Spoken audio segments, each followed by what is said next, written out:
ಮೀನರಾಶಿ. ಮೀನರಾಶಿಯಲ್ಲಿ ಬರ್ತಕ್ಕಂಥ ರೇವತಿ ಇಂದಿನ ನಕ್ಷತ್ರ, ಮತ್ತೆ ಅದರ ಹಿಂದಿನ ನಕ್ಷತ್ರ ಪೂರ್ವವಾದ, ಉತ್ತರವಾದ, ರೇವತಿ, ಈ ನಕ್ಷತ್ರಗಳಲ್ಲಿ ಜನಿಸಿರ್ತಕ್ಕಂಥ ವ್ಯಕ್ತಿಗಳಿಗೆ ವಿಶ್ವದಲ್ಲಿ ಅಥವಾ ದೇಶದಲ್ಲಿ ಅಥವಾ ರಾಜ್ಯದಲ್ಲಿ ಅಥವಾ ಕುಟುಂಬದಲ್ಲಿ ಇರ್ತಕ್ಕಂಥ ಈ ರಾಶಿಯವರಿಗೆ ಈ ಶ್ರಾವಣ ಮಾಸ ಅಥವಾ ಆಗಸ್ಟ್ ತಿಂಗಳಲ್ಲಿ ವಿಶೇಷವಾಗಿ ಜನ್ಮಶನಿ ಇರೋದ್ರಿಂದ ಸಹನೆಯಿಂದ ಇರಬೇಕು.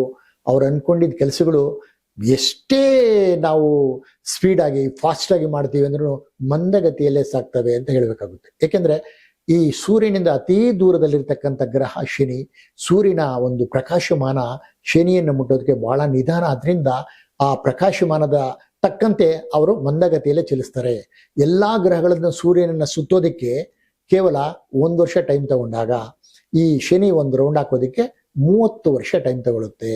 ಆದ್ರಿಂದ ಈ 30 ವರ್ಷ ಟೈಮ್ ಅಂದ್ರೆ ಅರ್ಥ ಅಂದ್ರೆ ಸೂರ್ಯನಿಂದ ಅತೀ ದೂರದಲ್ಲಿರ್ತಕ್ಕಂಥ ಗ್ರಹ ಸೂರ್ಯನ ಪ್ರಕಾಶಮಾನ ಅಲ್ಗೋದಕ್ಕೆ ಬಹಳ ನಿಧಾನ ಆಗುತ್ತೆ. ಆದ್ರಿಂದ ನಿಧಾನದ ಚಲನೆ ಇರೋದ್ರಿಂದ ಆ ಜೀವನ, ಎಲ್ಲರ ಜೀವನವನ್ನ ಶನಿಯನ್ನ ನಾವು ಆಧಾರ ಇಟ್ಕೊಂಡಾಗ ಮಂದಗತಿಯಲ್ಲಿ ಸಾಗುತ್ತೆ ಅಂತ ಹೇಳ್ಬೋದು.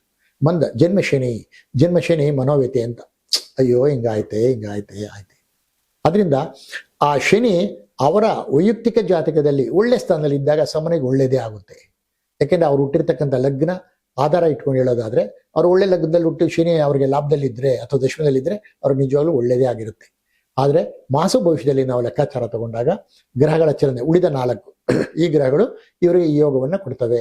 ಜನ್ಮಶನಿ ಅಂತ ಒಂದು ಒಳ್ಳೆ ಯೋಗವನ್ನು ಕೊಡದೆ ಹೋದ್ರು ಸಹ ಪಂಚಮದಲ್ಲಿರ್ತಕ್ಕಂಥ ಗ್ರಹಗಳು ಪಂಚಮ ಸ್ಥಾನ ಅಂದ್ರೆ ಪೂರ್ವ ಪುಣ್ಯ ಸ್ಥಾನ, ಅಧಿಕಾರ ಸ್ಥಾನ, ಮಂತ್ರಿ ಸ್ಥಾನ, ಮಂತ್ರಸ್ಥಾನ, ಪುತ್ರಸ್ಥಾನ ಅಂತ.